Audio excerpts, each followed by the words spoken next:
Eden গার্ডেন্সে আরো একটি হাড্ডাহাড্ডি থ্রিলিং ম্যাচ। মানে কেকেআর যখন যখন দুপুরবেলার ম্যাচ খেলে ইডেন গার্ডেন্সে, সেই ম্যাচের ইন্টেন্সিটি আলাদা লেভেলের থাকে।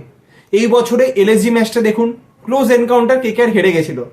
আগের বছর আরসিবি ম্যাচটা লাস্ট বলে রান আউট, কেকেআর 1 রানে ম্যাচ জিতেছিল, এবং আজকেও ওয়ান কাইন্ড অফ সেরকমই হলো। লাস্ট বলে রান আউট এবং কেকেআর 1 রানে ম্যাচ জিতলো। মানে প্রথমে কেকেআর যখন ব্যাটিং করছিল দেখে মনে হচ্ছিল না যে রানটা 200-র আশপাশে যাবে, সেখানে রাসেলের দুরন্ত ব্যাটিং, 200 ক্রস করে।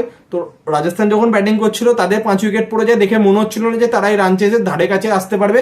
সেখানে রিয়ান পারাগের 95 রানের অসাধারণ ইনিংস। মানে যারা আজকে খেলা দেখতে ইডেন গার্ডেন্সে ছিল, টাকা পুরো তাদের উসুল হয়ে গেছে।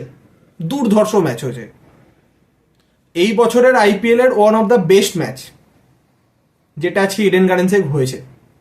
তো শুরুতে অজিঙ্কা রাহানে টস জিতে ব্যাটিং করার সিদ্ধান্ত নিয়েছিলেন। প্রথমে ব্যাটিং করে 206 রান করে 4 উইকেট হারিয়ে কলকাতা। গুরবাস্কর 35, নারিন 11, রাহানে 30, রঘুবংশী 44, রাসেল 25 বলে 57, রিঙ্কু 6 বলে 19। একটি করে উইকেট পান রিয়ান পারাগ, একটি উইকেট পান জোফরা আর্চার, একটি উইকেট পান যুদ্ধবীর সিং, তিনি আউট করেন নারিনকে, এবং একটি উইকেট পান তিক্সানা। তো আজকে যেটা বেস্ট মুভ ছিল সেটা হচ্ছে 5 নম্বরে রাসেলকে পাঠিয়ে দেওয়া। 13 ওভারের আশপাশ ছিল, তাকে পাঠিয়ে দেওয়া হয়। তিনি 2 ওভার নিজের টাইম নেন। জানা কথা, তিনি সেট হয়ে গেলে তিনি কি করতে পারেন, তার থেকে বড় মাপের হিটার কেকেআরের দলে এখন অব্দি আর নেই। তিনি সেট হয়ে যান, 25 বলে 57 রান করে চলে যান, 206। তো সেই রান যখন চেস করতে নামে রাজস্থান, তো তাদের প্রথমে 5 উইকেট পড়ে গেছিল। তারপর রিয়ান পারাগ এবং সাথে হেটম্যাট দুরন্ত ইনিংস খেলেন। তারপর যখন আউট হয়ে যান রিয়ান পারাগ, তখন কার্যত সবাই জানে ম্যাচ শেষ। কিন্তু সেখানে শুভম দুবে চেষ্টা করেছিলেন, কিন্তু সেটাও এনাফ ছিল না। 3 বলে লাস্টে 13 রান বাকি ছিল। প্রথমে তিনি 4 মারেন, তারপর 6 মারেন। 1 বলে 3 রান বাকি ছিল, সেখানে তিনি 2 রান নিতে যান, রান আউট হয়ে যায় এবং 1 রানে ম্যাচ জিতে যায় কেকেআর। তো তাদের ব্যাটিং যদি দেখি, জয়সওয়াল 34, রঘুবংশী 4, রাথোর 0, রিয়ান পারাগ 95, ধ্রুব জুরেল 0, হাসারাঙ্গা 0, হেটম্যাট 29, দুবে 25 এবং জোফরা আর্চার 12।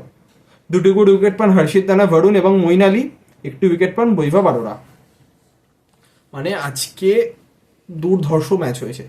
এখানে কোনো মানে দুটো দলই ঠিকঠাক ইকুয়ালি ঠিকঠাক পারফর্ম করেছে। দুটো দলেরই অবশ্যই বোলিং ভালো হয়নি উভয় দলের ক্ষেত্রেই, কিন্তু ব্যাটিং ইন্ডিভিজুয়াল ব্রিলিয়েন্সি সেটা অনেকটা বেশি আজকে ম্যাচের মধ্যে প্রভাব ফেলেছে। রিয়ান পারাগের ইনিংসটাই দেখুন, এদিকে রাসেলের ইনিংসটাই দেখুন, বা লাস্টে যে ইম্প্যাক্টটা যেটা দিয়েছে রিঙ্কু, এই ছোট ছোট ইম্প্যাক্টগুলো মেন রোল প্লে করেছে। কিন্তু প্রত্যেকের থেকে যে ইকুয়ালি কন্ট্রিবিউশন এসছে সেরকম রাজস্থানের ক্ষেত্রে নয়। সেই তুলনায় কেকেআরের ব্যাটসম্যানরা ধারাবাহিকভাবে রান পেয়েছে। গুরবাজ রান পেয়েছে, রাহানে রান পেয়েছে, রঘুবংশী রান পেয়েছে।